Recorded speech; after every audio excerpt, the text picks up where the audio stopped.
Bienvenue, Jean-Christophe Godest, responsable ingénierie et études à NFID.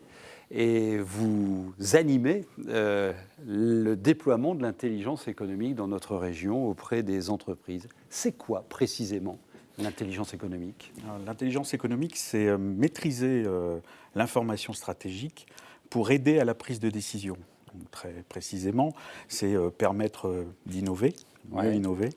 C'est permettre d'identifier des opportunités, notamment des opportunités de marché, bien en amont. C'est mieux comprendre et c'est mieux agir sur son environnement. Ah ouais, donc l'intelligence économique, ça peut aider le développement de l'entreprise. Tout à fait. Très concrètement, par des actions de veille, veille stratégique, veille commerciale, veille concurrentielle. Ça permet aussi de mieux se protéger des actions malveillantes. Ne pas se faire piquer ces infos. Tout à fait. Vous avez des exemples ? Écoutez, il suffit de prendre le train entre Lille et Paris et on entend beaucoup de choses. Ah ouais. Et puis, effectivement, il y a aussi malheureusement beaucoup d'attaques informatiques et de piratage de sites Internet. Oui, parce qu'aujourd'hui, c'est quand même difficile de protéger son information. L'Internet diffuse tout le temps, partout. Oui. Il y a moyen quand même ? Il y a des actions, il y a des partenaires qui nous permettent justement d'accompagner les entreprises dans cette protection de l'information et justement d'éviter ce genre de malveillance et d'accidents. Alors vous allez nous dire comment on s'y prend dans quelques instants, mais avant on va découvrir un exemple. L'entreprise Siloc qui a démarré un programme de veille technologique. Regardez, c'est un peu ce que vous disiez au début, regardez ce qui se passe autour de moi pour accélérer mon développement. Et c'est efficace, regardez. Chaque année, 1500 tonnes de colle industrielle sont conçues et fabriquées au sein de ces laboratoires. Depuis plus de 20 ans, cette société propose des solutions de collage et d'assemblage. Celles-ci sont destinées à des secteurs variés comme celui des arts graphiques, de l'industrie automobile ou encore de l'imprimerie.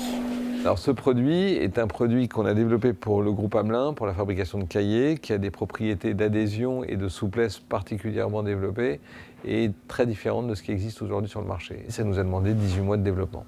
C'est un produit non seulement innovant, mais c'est un produit nouveau, puisque ce type de cahier n'existait pas, ce type d'association entre le papier, le plastique et la couverture n'existait pas dans le domaine scolaire. Donc clairement, aujourd'hui, on est dans l'innovation pure et simple.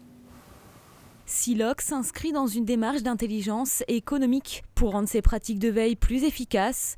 Depuis 2010, l'entreprise utilise un outil de veille technologique développé par Matichem, le pôle de compétitivité, spécialiste en matériaux et chimie écologique.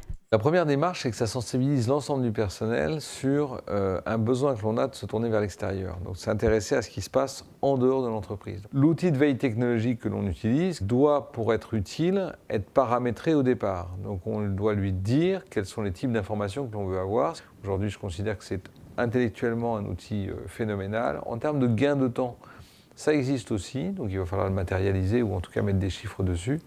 Mais c'est vrai que ça nous permet d'éviter de lire des centaines d'articles ou des centaines de revues qui concernent notre activité.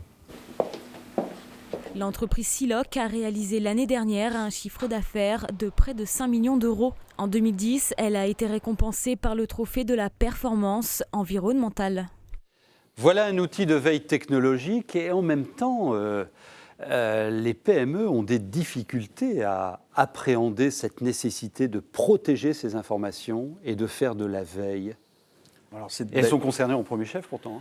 Tout à fait. C'est d'ailleurs pour ça qu'on a élaboré avec l'État, le Conseil régional, en forte impulsion, une stratégie régionale d'intelligence économique pour justement leur permettre d'accéder à tous ces outils, toutes ces méthodes qui vont les permettre de faire de la veille, qui vont leur permettre d'innover, de mieux innover, peut-être d'avoir une meilleure présence à l'international et puis de protéger leur savoir-faire. Concrètement, qu'est-ce que vous proposez pour développer cette culture de la protection d'une part, de l'anticipation d'autre part ? C'est de les former, de les sensibiliser et de les accompagner surtout dans la prise en main, comme on l'a vu dans le reportage, de ces outils qui vont leur permettre de mieux anticiper et de mieux préparer l'avenir.